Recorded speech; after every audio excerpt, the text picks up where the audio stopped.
A União das Casas Espíritas da Zona Norte apresenta O Espiritismo está no ar. Um programa que anuncia, esclarece e consola.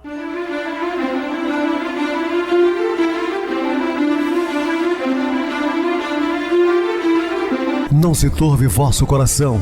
Credes em Deus, credes também em mim. Na casa de meu pai há muitas moradas. Se assim não fora, eu vou-los teria dito, pois vou preparar-vos lugar.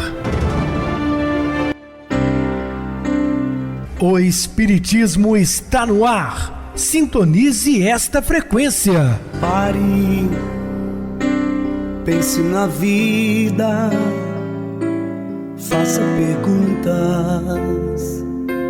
Uma ótima noite para você, muito obrigado pelo carinho, pela sintonia. Rádio Clube FM, sua voz é a nossa voz. Estamos no ar de segunda a sexta desde 2014 pela emissora.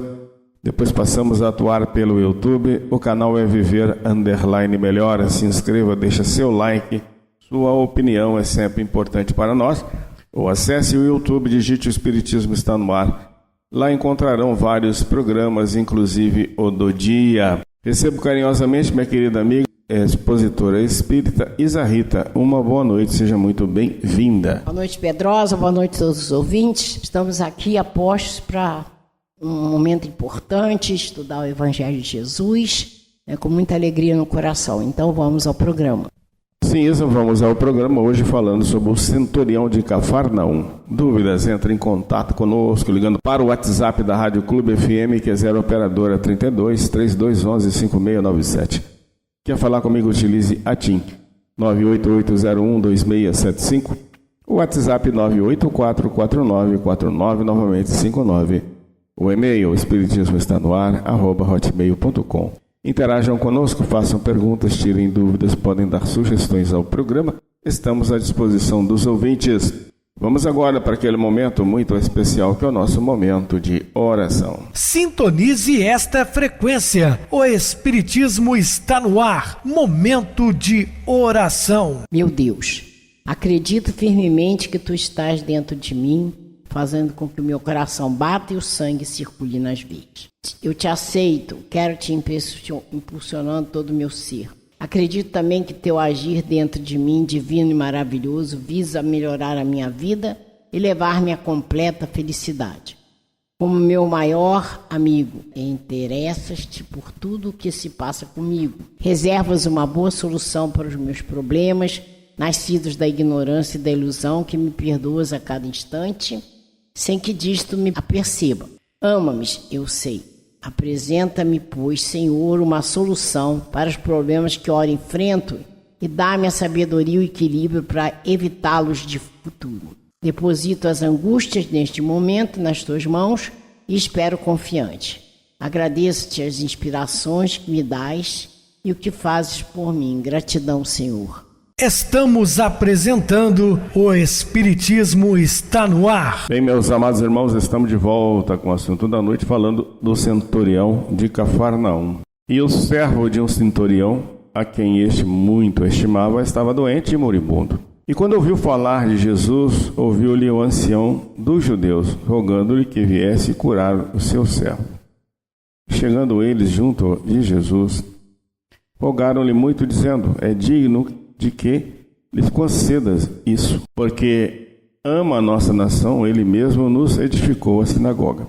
Isso é muito interessante, esse centurião narrado na história do cristianismo como o homem de maior fé, até mesmo diante de todos os israelitas. Jesus o coloca assim, e os próprios judeus chegaram a ele dizendo que deveria procurar o Cristo, porque ele é um homem tão bom que permitiu que eles construíssem uma sinagoga em Cafarnaum, sem jamais perturbá-los, respeitando a sua crença. Foi Jesus com eles, mas quando já estava perto da casa, enviou-lhe o centurião uns de seus amigos, dizendo-lhe: Senhor, não te incomodes, porque não sou digno que entreis debaixo do meu telhado, e por isso nem ainda me julguei digno de ir a ter contigo. Dize, porém, uma palavra, e meu criado sarará. Observe a humildade deste oficial, né? O centurião é equiparado a patente capitão do nosso exército, comandante de mais de 100 homens, de uma centúria. Era a representação de César em Cafarnaum, comandante de muitos soldados. E ele tão humilde dizendo que ele não era merecedor, digno que o próprio mestre entrasse debaixo do seu teto ou dentro de sua casa. E ele vem dizendo, porque também eu sou homem sujeito à autoridade. Sim, sujeito porque ele é subordinado, né, aos oficiais superiores, aos oficiais generais. Então ele diz, também sou homem sujeito à autoridade e tenho soldados sob o meu poder. E digo, a este vai e ele vai, e a outro vem e ele vem. E ao meu servo faz isto, ele faz. Tem superiores, mas também tem subordinados, né? E ouvindo isso, Jesus maravilhou-se dele, voltando-se, disse à multidão que o seguia, digo-vos que nem ainda em Israel tenho achado tanta fé. E voltando para a casa que foram enviados, acharam São o servo enfermo do centurião. Registrado pelo evangelista Lucas, no capítulo 7, versículos de 2 a 10. Então veja só, ele faz uma comparação. Eu tenho superiores, como ele fala para Jesus, o Senhor também tem Deus como seu superior, né? Como maior de todos. Mas também tem aqueles que estão sob a sua orientação, somos nós. Ele entendeu perfeitamente a missão, né, de Jesus. Cafarnaum, aldeia situada na margem noroeste do mar da Galileia, significa cidade de Naum, do grego Cafarnaum, escrita com K, não com C em português. É também identificada como Tel-Rum, nome de uma colina, praticamente inexistente nos dias atuais, devido às inúmeras escavações a que foi submetida ao longo dos tempos. Consta que Jesus teria se estabelecido em Cafarnaum e feito ali seu lar no início do seu ministério. Sim, isso é o primeiro contato, né, do seu missionato, quando ele tinha 30 anos de idade, exatamente começa ali em Cafarnaum com este centurião. Dali realizou suas primeiras pregações e fez muitas curas. Ali curou o escravo do centurião, que havia construído a própria sinagoga. E outra coisa importante que eu chamo a atenção, observe que o centurião não pede nada para si, ele pede para o seu servo. Então mostra a autoridade moral desse cidadão, porque à época de Jesus o preconceito era arraigado. Jamais um romano, um patrício romano ia intervir por um de seus escravos, né? Queria até que ele morresse, para eles é só substituir, né? Colocaria outro escravo no lugar. Não, mas ele estava ali, preocupadíssimo, né, com a enfermidade do seu servo. No século I a.C., quando suas casas foram construídas, Cafarnaum era evidentemente uma aldeia de pescadores e tinha uma população de não mais de 1.000 pessoas. Então era um lugarzinho muito pequeno, um lugar de poucos trabalhadores, né? A maioria inclusive pescadores. E essas informações históricas associadas aos registros do evangelista Lucas nos fazem situar no tempo e no espaço, revelando que o centurião era uma pessoa de bem, mesmo sendo romano, povo conquistador da Galileia, considerado inimigo, né, dos judeus. Estimado na aldeia, respeitava a tradição religiosa dos conquistados, a ponto de erguer-lhes uma sinagoga, cujo construtor era um criado judeu, a quem devota amizade retratado no texto como o doente que Jesus curou. Então observe, aquele escravo ou aquele servo do centurião era um judeu.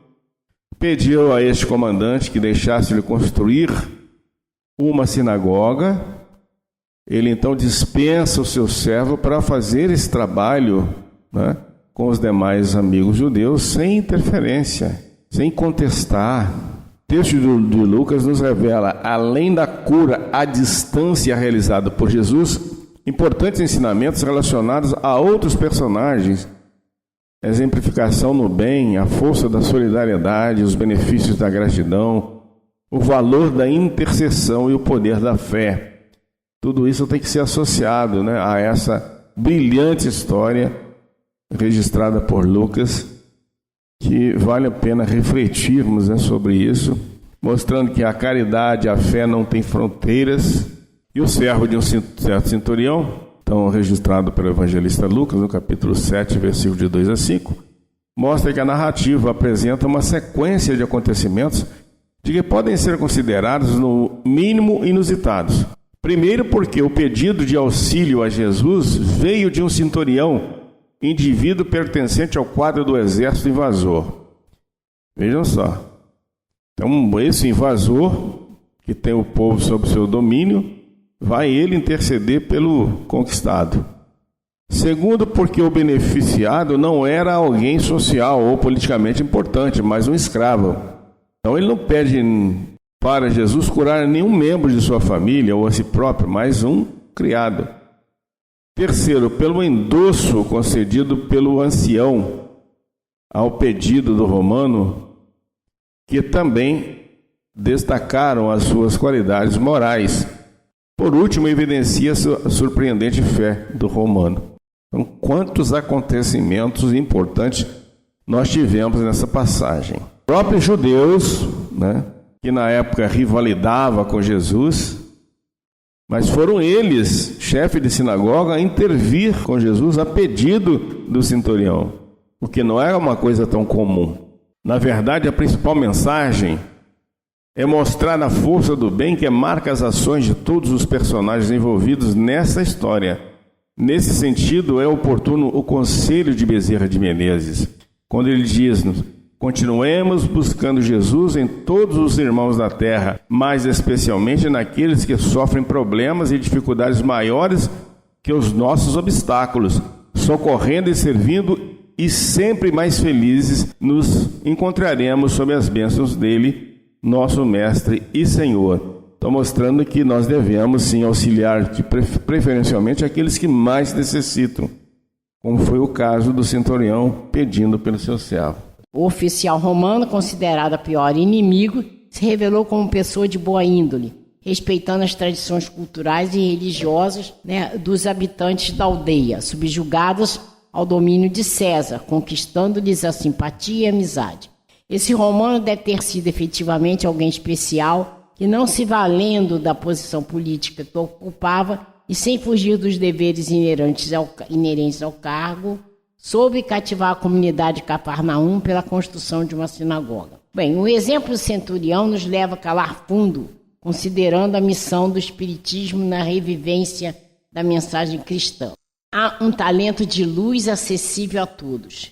Brilha entre ricos e pobres, cultos e incultos, aparece em toda parte, salienta-se em todos os ângulos da luta. Destaca-se em todos os climas e sugere engrandecimento em todos os lugares.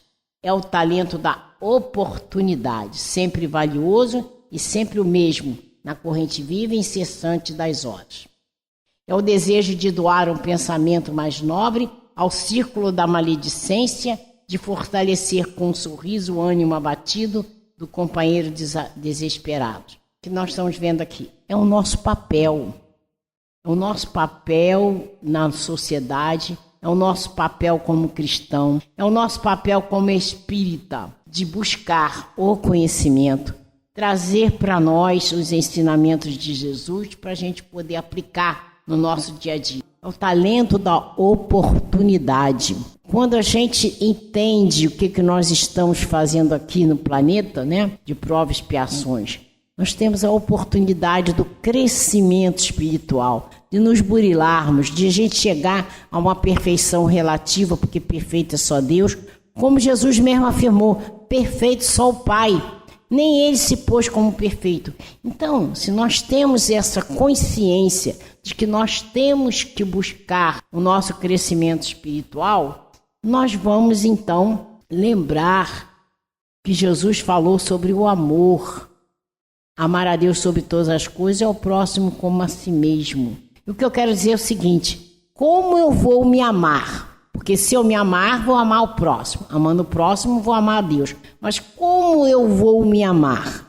É quando eu tiver consciência que eu tenho que fazer por mim o meu crescimento espiritual. Envolver dentro da doutrina espírita, que é o Consolador prometido por Jesus. Quando eu fizer isso, eu estou me amando. E quando eu me amar, eu vou amar o próximo. Então, eu vou fazer a ele tudo aquilo que eu gostaria que fosse feito para mim. O talento da oportunidade é um momento em que você pode ser útil. Útil na medida do possível. Porque muitas vezes Tem situações que você não pode auxiliar. Você está incapacitado de auxiliar. Vou dar um exemplo. Uma guerra lá fora, você não pode auxiliar, mas você pode auxiliar sim.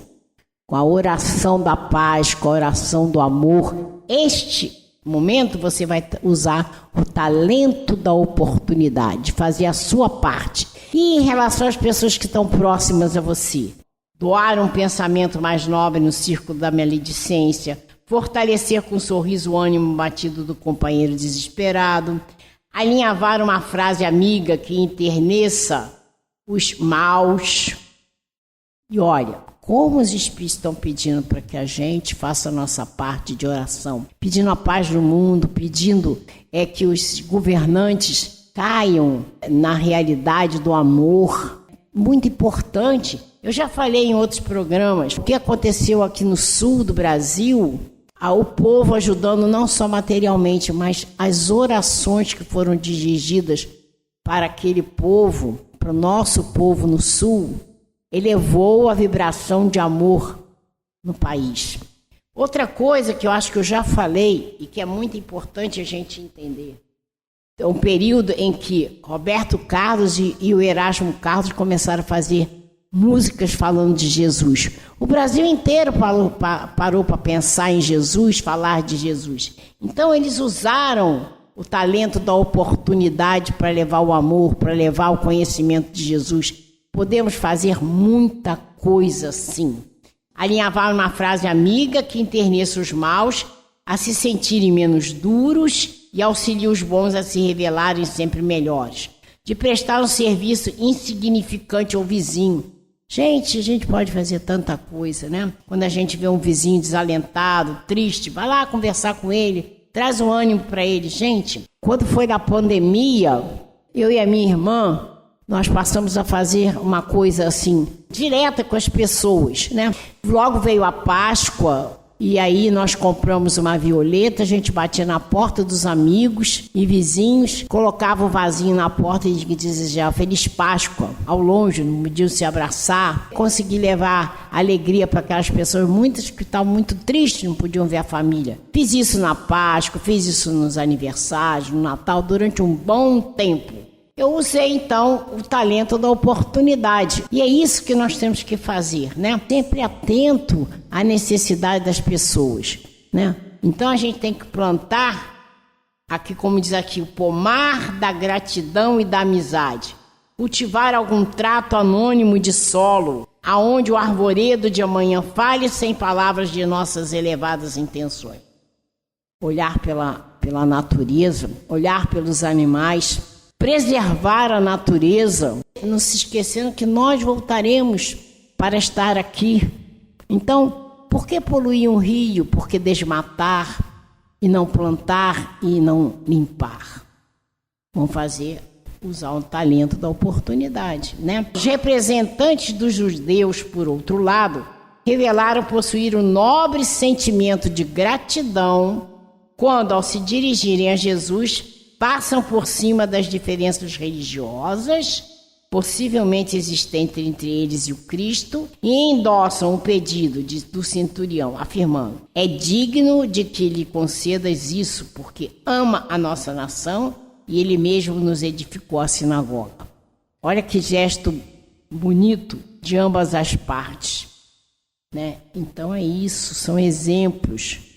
Tudo que Jesus fez ou falou são exemplos para nós meditarmos, para nós agirmos de acordo com seus ensinamentos. Se a gente quiser aproveitar a nossa estadia no planeta de provas e expiações, que já está na movimentação para a regeneração. O benefício recebido do preposto de César encontrou eco no coração daqueles judeus. Porque a gente tem que lembrar o seguinte: quando a gente usa o talento da oportunidade, nós vamos fazendo um movimento sempre para frente, um movimento como se fosse uma bola de neve, que cada vez vai crescendo mais. É o efeito dominó, começa aqui, a gente vai levando para outras e outras pessoas, porque nós temos que agir, aproveitar a oportunidade de estarmos reencarnados e fazer a nossa parte. Concluímos do exposto que o maior benefício que recebemos através de uma graça que nos é concedida não está propriamente no objeto alcançado, mas no reconhecimento que o fato pode despertar. A gratidão é o elo indissolúvel que une o beneficiário e o benefeitor. Então Jesus sempre deixou claro isso em várias passagens, porque eu lembro a cura dos 10 leprosos, então todos foram limpos, mas somente um que voltou agradecido e que se modificou foi realmente curado, e era um samaritano. Outra coisa que Jesus sempre procurou trazer para nós, mostrando a inclusão, né? Então tudo que Jesus trouxe para nós são ensinamentos, no mínimo gesto, na mínima palavra. A forma de agir do representante César e dos judeus indica também que as pessoas de boa vontade conseguem efetivamente superar as divergências pessoais e culturais para juntas viverem em paz. Nós temos que nos respeitar as diferenças, mas isso não nos impede que nós possamos construir isso aí, porque o amor tem que prevalecer. Não existem tarefas maiores ou menores, todas são importantes em significação. Um homem será respeitado pelas leis que implanta, outro será admirado pelo efeito que realiza. Está tudo interligado, né? Tudo nós temos as duas faces. E é importante a gente entender isso. A nossa responsabilidade perante todos. E perante a nós mesmos. E perante a Deus. A comunidade é um conjunto de serviço, gerando a riqueza da experiência.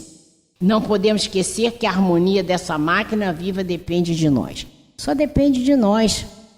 A nossa maneira de ver, a maneira de falar, a maneira de sentir, se nós estivermos de acordo com os ensinamentos de Jesus, com certeza nós contribuiremos para essa harmonia acontecer. Quando pudermos distribuir o estímulo do nosso entendimento, de nossa colaboração com todos, respeitando a importância do nosso trabalho e a excelência do serviço dos outros, renovar-se-á a face da terra no rumo da felicidade perfeita. É o que eu disse, um tem que estar interligado ao outro e há o respeito mútuo. Para isso, porém, é necessário nos devotemos à assistência recíproca com ardente amor fraterno. Olhar as pessoas com os olhos de Jesus. Exercer o amor ao próximo. Então a gente entende da importância de nos fazermos crescer espiritualmente, aproveitando a reencarnação, mas atrelado a isso está a caridade. Fora da caridade, na salvação. E o que é a caridade ao próximo? É fazer a ele o que gostaríamos que fizéssemos para nós e, na medida do possível, auxiliar. E como eu disse, se nós estivermos impedidos de auxiliar, uma oração é muito importante. Vai chegar, vai trazer efeito, a gente sabe que a oração tem resposta. Seremos compreendidos na medida da nossa compreensão. Vejamos no próximo, no esforço e despende, né? E o próximo identificar-se-á nas tarefas a que a gente se dedicou. O capital mais precioso da vida é o da boa vontade. Então a gente tem que entender, tudo na nossa vida é boa vontade. Então eu sei o caminho traçado por Jesus, mas eu preciso da boa vontade para eu me modificar. Eu preciso da boa vontade para exercer o amor ao próximo. Isso é um fator importantíssimo, né? Então a gente tem que pôr em movimento essa boa vontade. A nossa existência estará enriquecida de bênçãos e alegrias, hoje e sempre onde a gente estiver. Então, outra ideia que perpassa pelos registros do evangelista, além da força do bem, trata-se da intercessão em benefício de alguém. Olha que importância, como Pedrosa chamou a atenção. Ele não pediu para ele pediu para o outro. E mais ainda teve uma relevância porque ele pediu para um escravo. Então, é isso que nós temos que ver, esses mínimos detalhes nessas histórias trazidas por Jesus, o que nós podemos fazer na intercessão que podemos exercer em relação a isso, né? Foi Jesus com eles, mas quando já estava perto da casa, enviou-lhe o centurião uns amigos, dizendo: Senhor, não te incomodes, porque não sou digno de que entreis debaixo do meu telhado. E por isso, nem ainda me julguei digno de ir contigo. Dize, porém, uma palavra e o meu criado vai se salvar. Porque também eu sou homem sujeito à autoridade e tenho soldados sob o meu poder. E digo: a este. Vai, ele vai, vem e outro vem. E ao meu servo, faz isso, ele faz. Então, ouvindo isso, Jesus maravilhou-se dele, voltando-se, disse à multidão: digo-vos que em todo Israel não tem achado ninguém com tanta fé. E voltando-se para casa, os que foram enviados acharam então o servo são. Olha que importante mensagem de Jesus, mostrando a humildade. Quando a gente está em relação a Deus, a nossa humildade, para que a gente possa mostrar o nosso entendimento da grandeza de Deus para conosco. Então, a forma de tratamento utilizada pelo centurião, quando se dirige a Jesus, chamando-o respeitosamente de Senhor, ele indica o quê? Que ele reconheceu se encontrar diante de uma autoridade a quem caberia reverenciar. Percebeu igualmente a fenomenal grandeza do Espírito do Cristo, a ponto de se sentir constrangido com o esforço do Senhor de se deslocar até a sua residência. Por esse motivo disse: Senhor, não te incomodes, porque não sou digno de que entreis debaixo do meu telhado, e por isso nem ainda me julgo digno de ir contigo. Perfeito, Isa, bem explicado. Vamos agora para o intervalo musical, a seguir a nossa oração final. Resplandeceu a luz.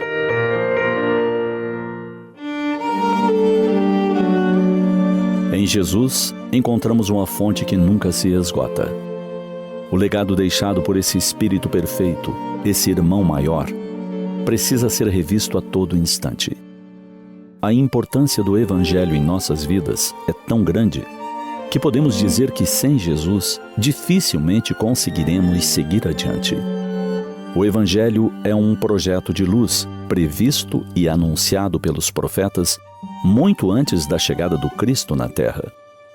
O profeta Isaías, cerca de 700 anos antes de Cristo, haveria de enunciar: o povo que andava em trevas viu uma grande luz, e sobre os que habitavam na região da sombra da morte resplandeceu a luz. Mais tarde, o evangelista Mateus haveria de mencionar em seu evangelho a mesma passagem de uma forma ainda mais bela: terra de Zebulon e terra de Naftali, caminho do mar além do Jordão, Galiléia dos gentios. O povo que vivia nas trevas viu uma grande luz. Sobre os que viviam na terra da sombra da morte, raiou uma luz. A partir desse dia, Jesus começou a pregar. É belíssima a referência de Mateus e sua compreensão de que ali estava o Messias e de que se acendia uma grande luz, luz que jamais se apagaria. Então perguntamos: você já trouxe essa luz para os seus dias? Já trouxe essa claridade para a sua vida? Quase todos nós iremos perceber que precisamos de mais Jesus em nossos dias. Não daquele Jesus distante, muitas vezes confundido com Deus, que acaba num altar quase que inacessível. Precisamos do Jesus verdadeiro, do irmão Jesus, do mestre, do conselheiro, do modelo. Ele nunca pediu para ser adorado, mas destacou que Deus é Espírito, e em espírito e verdade deve ser adorado. Ele nunca mencionou ou solicitou que lhe fossem erguidos templos. Seus pedidos foram outros: amai-vos como eu vos amei. Talvez o mais belo de todos. Amar como ele? E como ele amou? Poucos sabem, pois pouco o conhecem. Eis a verdade. Assim, antes de tudo, é fundamental que nossa proximidade com o Mestre comece por aí, conhecendo-o melhor. Conhecemos por vezes algumas passagens. Lembramos por alto de algumas parábolas, uma ou outra frase que ele disse. E aí começam as confusões. Citamos Jesus baseados em frases que lemos em publicações superficiais de redes sociais, que por vezes até distorcem o significado original. É preciso que recorramos à fonte. Comecemos pelos relatos dos 4 evangelistas. Estudemos a vida do Mestre Jesus. Ela foi tão breve na terra. Como ele agia? Quais eram as suas reações em cada situação? Tentemos imaginar os seus sentimentos nessa ou naquela ocasião. Coloquemo-nos em seu lugar e depois deixemos que ele se coloque em nosso lugar. Como ele agiria na situação em que nos encontramos? O que ele nos aconselharia? Qual seria a sua reação se passasse por isso? Começando a ter esse tipo de atitude, de intenção, perceberemos resplandecer em nós uma grande luz, a luz do Evangelho de Jesus. Tenhamos certeza de que Ele estará conosco. E quando nos reunirmos em seu nome, em nome do amor ao próximo, a nós mesmos e a Deus, lembremos de sua promessa. Quando 2 ou 3 se reunirem em meu nome, eu estarei no meio deles. Sintonize esta frequência. O Espiritismo está no ar. Momento de oração. Queridos e amados irmãos em Cristo, que sejamos gratos, ó Senhor. Obrigado à vida que me inspira, me renova e me dá chances de evoluir diariamente. Obrigado ao lugar onde estou aqui, agora, pois esse lugar precisa de mim e eu também dele. Obrigado, Senhor, por todos os meus órgãos do corpo que funcionam em plena harmonia e perfeição. Obrigado à casa onde moro, que me serve de refúgio e descanso. Obrigado a cada dívida paga, porque dessa forma honro meu nome, honro meus compromissos e meu dinheiro se multiplica. Obrigado por todas as pessoas que cruzaram e cruzam meu caminho. Obrigado, Senhor, pelo ar, pela vida, por tudo, Senhor. Quando a maioria se faz pedir, que sejamos nós a agradecermos. Que assim seja. Minha querida irmã Isarrita, suas despedidas. Boa noite, Pedrosa. Boa noite a todos os ouvintes. Agradecidos estamos por ter participado desse banquete de luz, que são os ensinamentos de Jesus, muito importante para todos nós, para o nosso crescimento espiritual. Pedimos a Deus que abençoe todos nós e até um próximo programa. Boa noite para vocês, muito obrigado pelo apoio aqui no programa. Boa noite também a todos os amados irmãos ouvintes do YouTube, internautas do Brasil, do exterior, nossos irmãos da Zona Norte e de Juiz de Fora que nos acompanham com a rádio local 87,9 Rádio Clube FM. Continuem ligados ouvindo a nossa próxima atração, o programa Batidão com o DJ Tico. A seguir, na voz de Ailton Moreno, o Encontro Central. Uma ótima noite de sexta-feira, um feliz final de semana e até segunda-feira, se Deus quiser.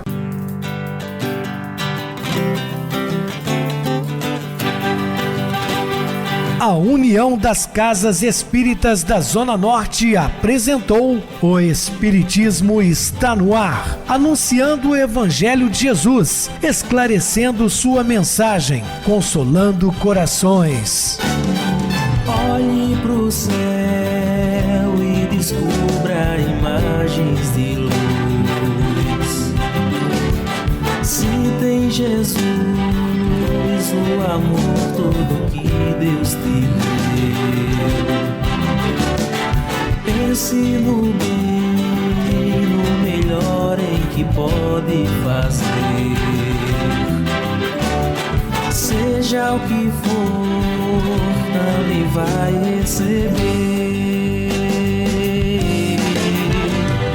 De coração, ajude-me, irmão, a caridade é o caminho do amor. Faça ainda que possa sofrer, pois bênçãos de Deus há de ter. Ame, perdoe e viva melhor a natureza, o céu e o mar. Veja o encanto que a vida nos dá, a chance eterna que temos para amar.